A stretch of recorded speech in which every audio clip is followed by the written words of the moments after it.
When Benjamin Franklin exited the Constitutional Convention, he was asked by a woman, "Sir, what have you given us?" His immediate response was, "A republic, ma'am, if you can keep it." Yet most Americans today have been persuaded that our nation's governmental system is a democracy and not a republic. The difference between these two is essential in understanding Americanism and the American system. Before we discuss political systems, however, it's helpful to address the confusion that has been spread about the political spectrum. Many have been led to believe that the political spectrum places groups such as communists on the far left, fascists or dictators on the far right, and political moderates or centrists in the middle. However, a more accurate political spectrum will show government having zero power on the far right to having 100% power on the far left. At the extreme right, there is no government. The extreme left features total government under such labels as communism, socialism, Nazism, fascism, princes, potentates, dictators, kings, any form of total government. Those who claim that Nazis and fascists are right-wing never define their terms. This amounts to spreading confusion. Toward the middle of the political spectrum can be found the type of government limited to its proper role of protecting the rights of the people.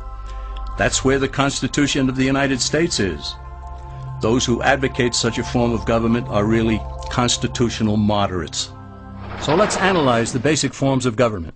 They are monarchy or dictatorship ruled by one, oligarchy ruled by a few, democracy ruled by a majority, republic ruled by law, and anarchy, which is ruled by no one. In discussing these five, we'll see that they can be narrowed down to even fewer. Looking first at monarchy or dictatorship, this form of government doesn't really exist in the practical sense. It's always a group that puts one of its members up front. A king has his council of nobles or earls, and every dictator has his bureaucrats or commissars, the men behind the scenes. This isn't ruled by one, even though one person may be the visible leader. It's ruled by a group. So let's eliminate monarchy, dictatorship, because it never truly exists. Oligarchy, which is ruled by a group, is the most common form of government in all history. And it is the most common form of government today. Most of the nations of the world are ruled by a powerful few, and therefore oligarchy remains. At the other end, we find anarchy, which means without government. Some people have looked over history and found that many of its worst crimes were committed by governments, so they decided that having no government might be a good idea. But this is a mistake, because as the ancient Greeks stated, without law there can be no freedom. Our founding fathers agreed and held that some amount of government is a necessary force in any civilized, orderly society. In a state of anarchy, however, everyone has to guard life, liberty, and property, and the lives of family members. Everyone must be armed, and movement is severely restricted because one's property has to be protected at all times. Civilized people have always hired someone to do the guarding, a sheriff, a police force, or some branch of government. Once law enforcement was in place, the people were freer. They could leave their property, work in the fields, and so on. In short, the proper amount of government makes everyone freer. There are some who advocate anarchy, however, not because they want no government, but because they don't like what they have. They use anarchy as a tool for revolutionary change. The condition of anarchy is very much like a vacuum where something rushes in to fill it. These calculating anarchists work to break down the existing government with rioting, killing, looting, and terrorism. Tragically, the people living in such chaos often go to those best able to put an end to it and beg them to take over and restore order. And who is best able to put an end to the chaos? The very people who started it. The anarchists who created the problem then create a government run by them, an oligarchy, where they have total power. This is exactly what happened in Russia that led to Lenin taking total power, and in Germany where Hitler's brown shirts created the chaos that brought him to power. But anarchy isn't a stable form of government. It's a quick transition from something that exists to something desired by the power-hungry. It's a temporary condition, and because it isn't permanent, we eliminate it as well.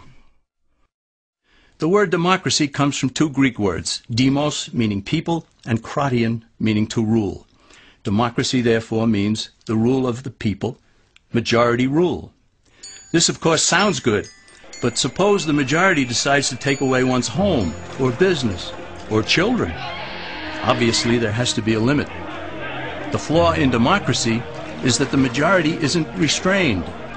If more than half the people can be persuaded to want something in a democracy, they rule. What about republic?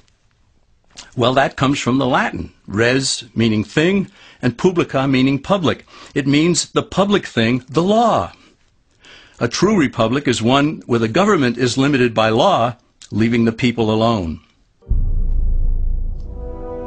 America's founders had a clean slate to write on. They could have set up an oligarchy. In fact, there were some who wanted George Washington to be their king. But the Founding Fathers knew history, and they chose to give us the rule of law in a republic, not the rule of a majority in a democracy. Why? Let's demonstrate the difference in the setting of the Old West. Consider a lynch mob in a democracy. 35 horseback riders chase one lone gunman. They catch him, and they vote 35 to 1 to hang him. Democracy has triumphed, and there's one less gunman to contend with. Now consider the same scenario in a republic. The 35 horseback riders catch the gunman and vote 35 to 1 to hang him, but the sheriff arrives, and he says, "You can't kill him. He's got his right to a fair trial." So they take the gunman back to town. A jury of his peers is selected, and they hear the evidence and the defense, and they decide if he shall hang. Does the jury even decide by majority rule? No, it has to be unanimous or he goes free. The rights of the government aren't subject to majority rule but to the law. This is the essence of a republic.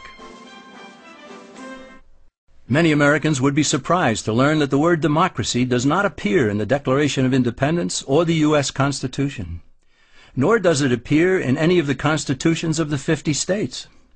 The founders did everything they could to keep us from having a democracy. James Madison, rightly known as the father of the Constitution, wrote in essay number 10 of the Federalist Papers, "Democracies have ever been spectacles of turbulence and contention, have ever been found incompatible with personal security or the rights of property, and have in general been as short in their lives as they have been violent in their deaths."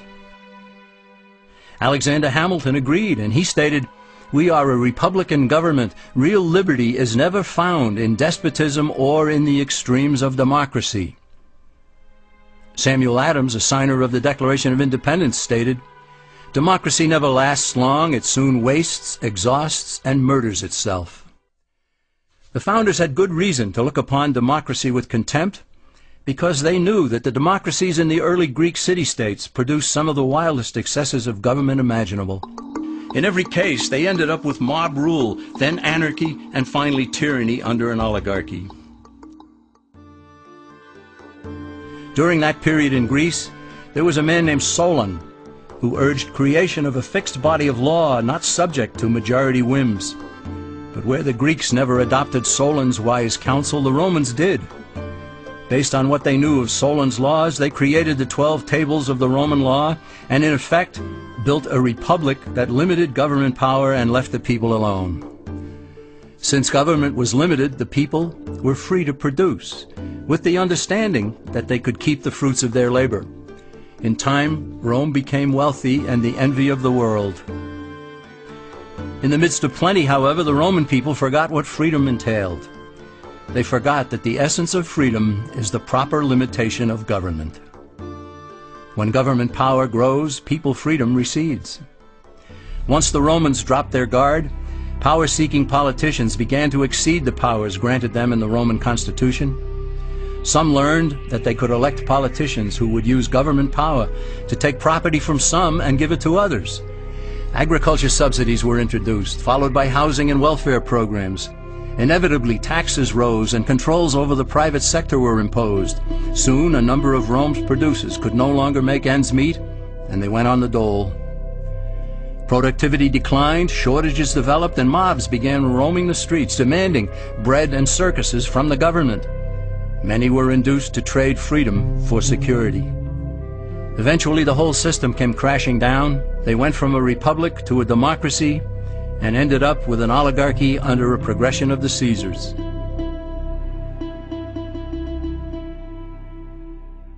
Thus, democracy itself is not a stable form of government.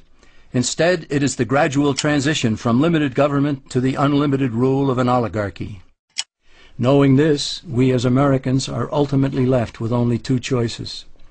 We can keep our republic, as Franklin put it, or we will inevitably end up with an oligarchy, a tyranny of the elite.